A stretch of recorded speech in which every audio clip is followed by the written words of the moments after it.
Hello everyone. Welcome to this edition of Dishing Out Flavor. I'm going to be making a fluffy waffle for you, and it's only 2 net carbs. All right, let's get started. Okay, here on my counter, I have a bunch of different flours and other products that I want to show you all. Because some of you may not be aware of all the different varieties of flour for low carb baked goods as well as keto. All of these flours here, this is Scratch. This is a small company. This is a soy flour.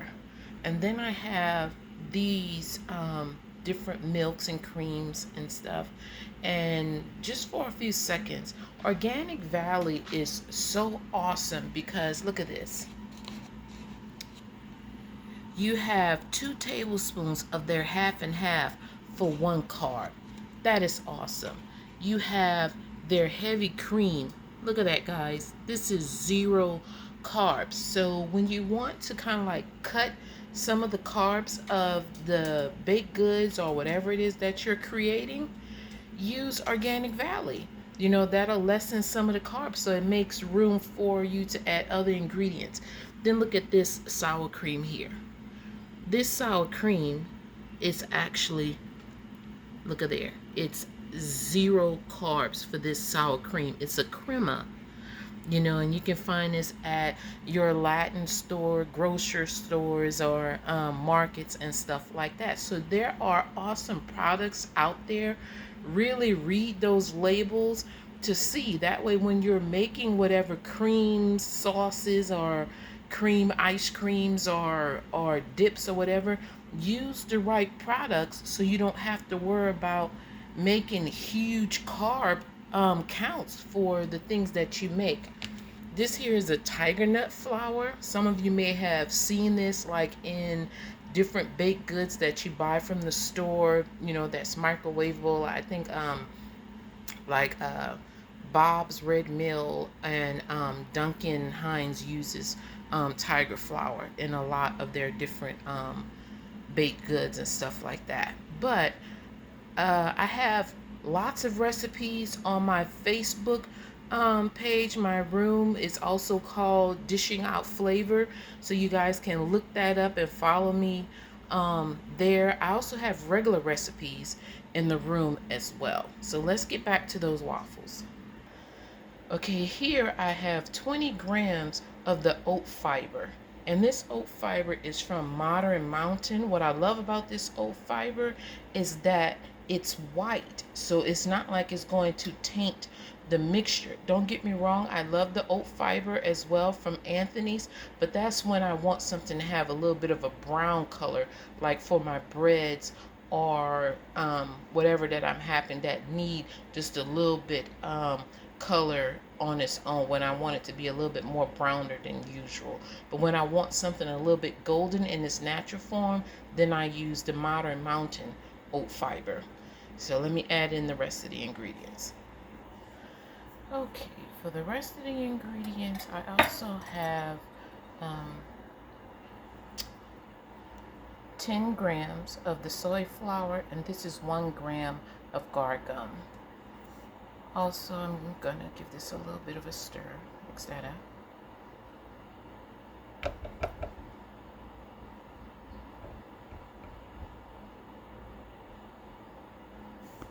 Okay, to the mixture, I'm going to add 2 tablespoons of melted butter.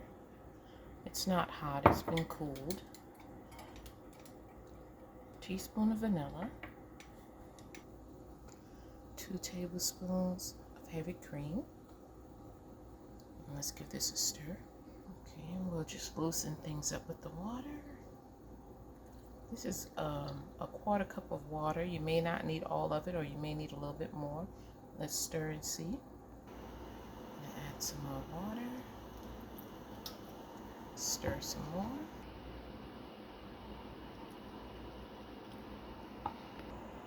Okay, it almost took the full 1/4 cup. A 1/4 cup is about 4 tablespoons. So I would say this took about 3 tablespoons of water. And let me go ahead and add in my sweetener. You don't have to add sweetener in here if you don't want to. I just do, you know. So, but you don't have to if you don't want to. Let me give this a quick stir, and then we'll put this in the waffle maker. Okay, I went ahead and put it on the waffle iron. Let's get this closed and flip it. We'll give that 3 to 4 minutes. Okay, here's the waffle that finished. See how nice and thick that is? Apparently I didn't, well, you guys can see I didn't put enough batter into the waffle maker to get a full-size circle one. But this still isn't bad, you know. And then look how soft and everything this is.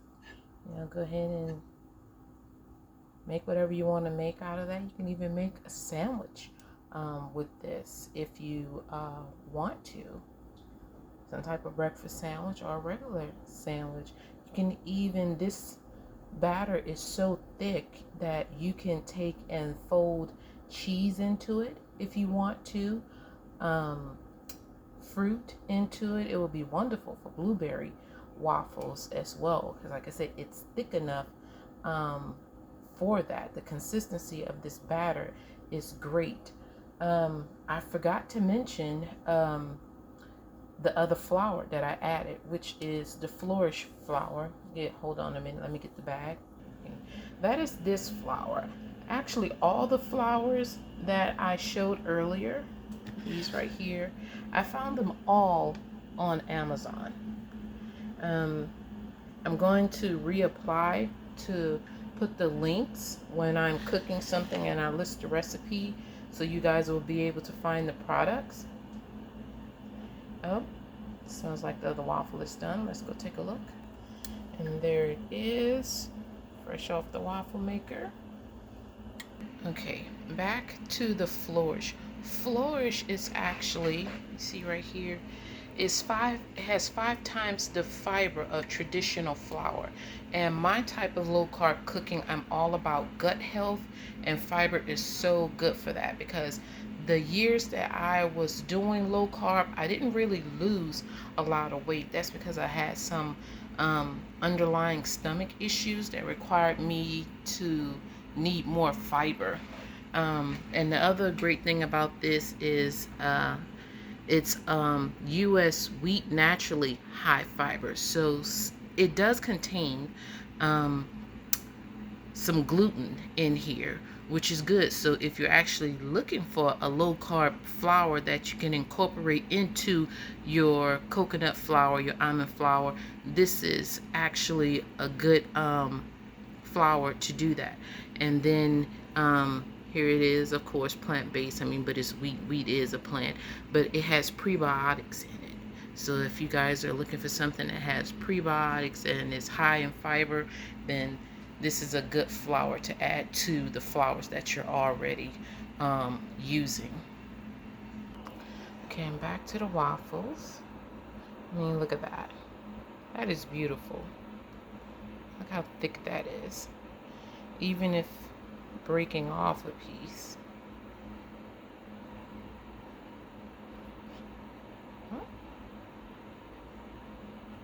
Don't be difficult. There we go. See that? That is nice and thick. So if you want to half it and save some for later, but you can have all 4 of these pieces here, and it's only 2 something net carbs, which is not bad. I have to go back and readjust the recipe a little bit because I didn't need as much water as I actually stated in the video before. So I'll make those corrections in the actual recipe. So let me go ahead and finish things up with this here, and then I'll show you the final plating of it once I add on some butter and syrup. Yum! Alright, that is everything, and we're going to call this done. The topping that I have on here is from my not too sweet strawberry jam recipe that's also online. You can look for that. I'll actually probably link it to this particular video. On the recipe, I actually smashed the strawberries with a potato masher, but with this particular portion of the jam, I just quartered the strawberries because I'm actually using this for a cheesecake topping as well. I may have to redo the cheesecake in the mug recipe, or maybe I'll just post it. There's not a video, it's just pictures and the recipe. Maybe I can put that on and link that from my Facebook page or something like that for you guys, so you can check that out. But anyway, that's all I have today. I hope you enjoyed this recipe and this video. Like and subscribe. I also, like I said, I also have more low carb recipes and regular recipes on my Facebook page. I do recipes from around the world. I have Mediterranean, Turkish, I have Russian, I have Chinese, Japanese, Vietnamese, Korean, just like I said, from around the world. I love different types of cuisine, and my palate is very I don't know how can I say, I just love a wide variety, and so I'm not stuck in one cuisine. You know, I have Mexican recipes as well. I have soul food recipes that I've made into low carb recipes. I even have recipes from back home from Louisiana. I've made a okra as well as a chicken and sausage gumbo recipe that I've made low carb. So you guys, like I said, like and subscribe. Also follow me on Facebook, and I'll see you when I see you.